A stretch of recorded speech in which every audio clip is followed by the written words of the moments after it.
नमस्कार दोस्तों, मैं हरविंदर सिंह आज फिर आपके सामने। और आज मैं आपको बताऊंगा कि जेमिनी X20 यानी कि जेमिनी पैटर्न X20 पे किस तरीके से पैटर्न बनाया जाता है और उनके टूल्स के क्या क्या काम्स होते हैं। तो हम इसको खोलते हैं। और यहाँ पे जैसा मैं देख पा रहा हूँ कि इंचेस में यहाँ पे यूनिट है। अगर आपको यूनिट चेंज करनी है तो आप ये वाली विंडो बंद करके एक बार इस पर ये जो शील्ड आप देख पा रहे हैं ग्रे कलर की, इस पर आप शो करके और सेटिंग में जाकर यहाँ पे डायमेंशन इंच सेंटीमीटर जो भी आपको चाहिए, सेंटीमीटर फीट यार्ड, वो आप करके उस पर आप अपना काम कर सकते हैं। तो मैंने अभी इंच में इसको ले रखा है। उसके बाद अब आपको क्या करना है, आपको ये समझना है कि इस पर पैटर्न किस तरीके से बनाया जाता है। लोगों के अपने अपने तरीके हैं बनाने के। तो इसमें जो तरीका खासकर अपनाया जाता है, इसमें ये जो फर्स्ट लाइंस, 2 लाइनों में टूल दे रखे हैं। तो पहली लाइन के जितने भी टूल हैं ये हम स्टैंडर्ड टूल या बेसिक टूल कहेंगे। इन ये टूल्स अपनी जगह से हाइड नहीं होते या छुपते नहीं हैं, ये वहीं के वहीं रहते हैं।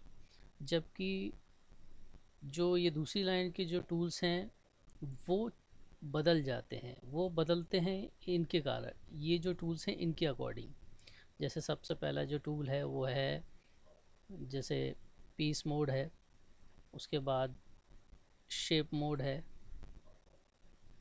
उसके बाद ड्रॉ है, गारमेंट टूल है, आपका ग्रेडिंग है, मेज़रमेंट है और आपका एमटीएम का टूल है। ठीक है, मेज़र मोड है, ग्रेडिंग है, गारमेंट टूल है, ड्रॉ टूल है, ठीक है, शेप टूल है और पीस मोड है। तो सेकंड लाइन के टूल उस हिसाब से चेंजेस हो जाते हैं। अगर हम ऊपर वाली लाइंस में भी देखें तो ये सेम वही टूल्स यहाँ पे भी हैं। अब उनको भी जाके वहाँ पे भी हम वो टूल को पिक करके उस टूल पे हम काम कर सकते हैं। तो जनरली क्या है कि हम लोग इन्हीं के हिसाब से काम करते हैं। जैसे हमें कोई भी पैटर्न्स बनाना होता है तो हम ड्रॉ टूल पे जाते हैं, और जैसे ड्रॉ टूल पे जाएंगे सेकंड लाइन के टूल चेंज हो जाएंगे।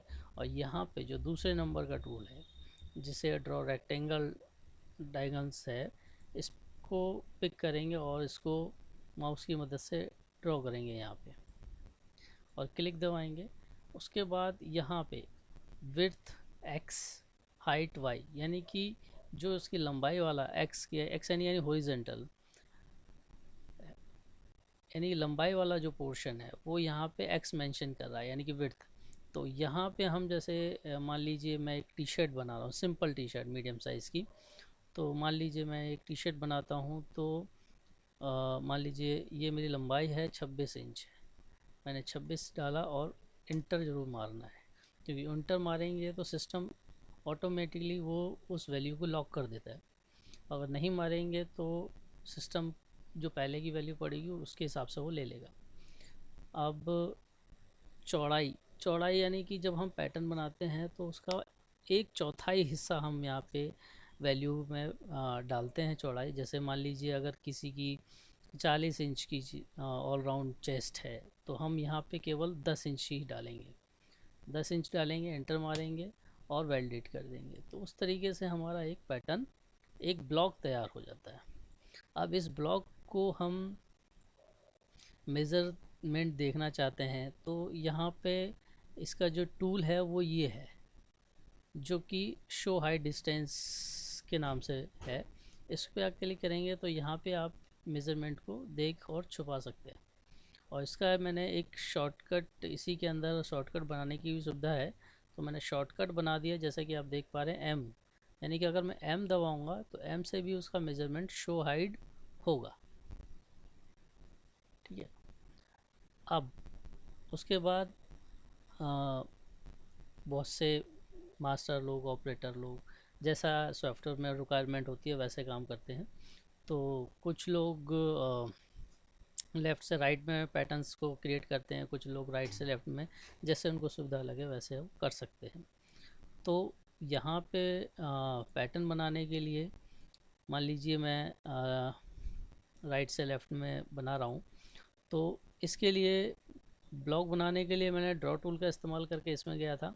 अब उसके बाद मुझे पॉइंट्स बनाने हैं, तो उसके लिए मैं शेप टूल का इस्तेमाल करूँगा और किसी भी एक पॉइंट को, जो जिस पॉइंट के आधार पर मुझे पॉइंट नाप कर पुट करना है और वैल्यू देकर मुझे पैटर्न्स क्रिएट करने हैं, एक पॉइंट्स को मैं जो है सेलेक्ट करके यहाँ पे उसको सेट ओरिजिन कर दूँगा। यानी कि मैं ये डिफ़ाइन कर दूँगा कि सिस्टम के लिए ये पॉइंट जो है मेन पॉइंट है, और अगला इस पॉइंट के अलावा कोई दूसरा पॉइंट अगर हम पिक करते हैं या पकड़ते हैं या बनाते हैं, तो यहाँ पे एक्स वाई की वैल्यू इस पॉइंट के आधार पर वो हमें दिखाएगा। तो मान लीजिए कि ये मैंने एक पॉइंट अंदाजे से बना दिया, जो और जो कि मुझे 3.5 पर चाहिए था, क्योंकि मैं यहाँ पे नेक विड्थ मैं अगर लूँगा तो मेरी 7 इंच की नेक विड्थ है, मेरे को 3.5 चाहिए था, तो मैं यहाँ पे 3.5 करके एंटर कर दूँगा, पॉइंट अपने आप वहीं शिफ्ट हो जाएगा। अब यहाँ पे सपोज़ करो कि मुझे शोल्डर चाहिए, शोल्डर मेरा 19 या ये कहूँ कि 20 इंच तो नहीं, 19 इंच है, तो 19 इंच है, तो यहाँ पर 9 इंच डालूँगा तो ये 9 इंच पे आ जाएगा। अब ये वाला पॉइंट एक तरीके से जितना हम चौड़ाई लेते हैं, एक बाय डिफ़ॉल्ट, मतलब मान लीजिए कि एक फार्मूला है, अगर उसको नहीं भी करेंगे वो आपके मेज़रमेंट के हिसाब से आप उसको चेंज कर सकते हैं, लेकिन अगर एक फॉर्मूले के हिसाब से चलूँगा तो जितना मैंने चौड़ाई ली है उतना ही यहाँ से इस पॉइंट को डाउन करूँगा, चेस्ट का जो पॉइंट है। तो मान लीजिए मेरी 10 थी, तो यहाँ पे मैं -10 पुट करूँगा, तो ये पॉइंट ऑटोमेटिकली 10 इंच नीचे डाउन हो जाएगा। अब जैसे ये शोल्डर का पॉइंट है, अब शोल्डर के पॉइंट में चौड़ाई तो मैंने ले ली, अब एक शोल्डर स्लोप भी होता है, मान लीजिए ये 1.5 इंच का शोल्डर स्लोप है, तो यहाँ डालूँगा -1.5। उसके बाद ये वाले पॉइंट को -1 इंच। अब जैसे मेरे पॉइंट अगर जहाँ पे मुझे रिक्वायरमेंट थी वहाँ मेरे पहुँच चुके हैं, अब जिन लाइनों में शेप देनी है उन लाइनों में लाइन बनाऊंगा। जैसे इस लाइन को शेप लाइन बनाना है, मुझे इसमें शेप देनी है, गले की शेप देनी है, तो ये अभी लाइन स्ट्रेट है, तो इसको पहले मैं शेप लाइन बनाऊंगा, जो कि इसकी मदद से होगा। इस पर टिक करते ही ये लाइन पे एरो आ जाएंगे। उसके बाद अब क्योंकि ये पॉइंट मुझे पता है कि आगे जाके खुलना है या ये ओपन होना है, तो इस पॉइंट को सेलेक्ट करके इस पॉइंट पर मैं 90 डिग्री का एंगल फिक्स कर दूंगा, ताकि यहाँ पे जो शेप बने तो ना ही खुलने के बाद वहाँ कोई खड्डा हो या फिर ना ही चोंच निकले। उसके बाद इस लाइन को भी मुझे शेप बनाना है, क्योंकि यहाँ आर्मोल की शेप रहेगी। उसके बाद मैंने इसको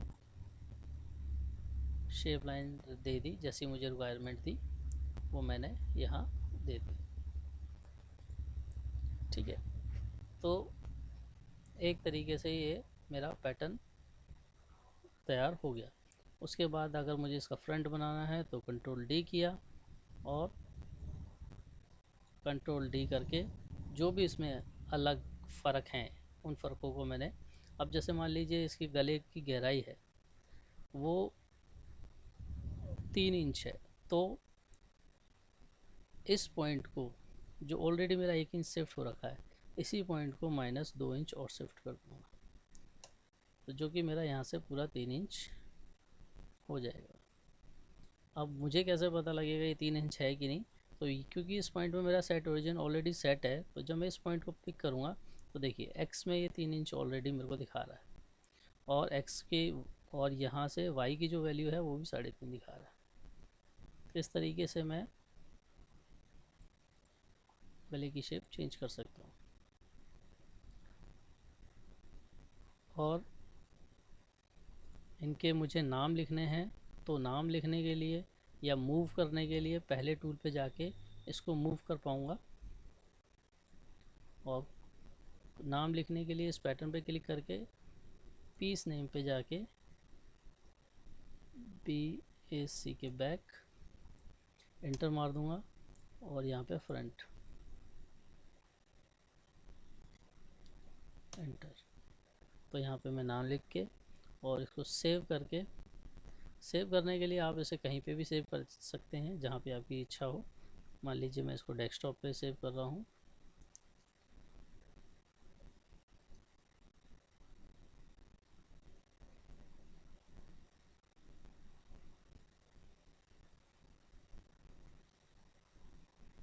डेस्कटॉप सेव। अब आप देख पाएंगे ये टी शर्ट के नाम से फ़ाइल सेव हो गई। तो इस तरीके से पैटर्न फाइल आपकी सेव हो जाएगी और आप बाकी पैटर्न्स पे भी काम कर सकते हैं। तो इस तरीके से पैटर्न बना सकते हैं। और भी कोई चीज़ जाननी हो तो मुझे कमेंट्स में लिख के आप पूछ सकते हैं। और प्लीज़ आप लोगों से रिक्वेस्ट है कि मेरा सपोर्ट करें और मेरे को सब्सक्राइब करके मेरा सपोर्ट करें। धन्यवाद।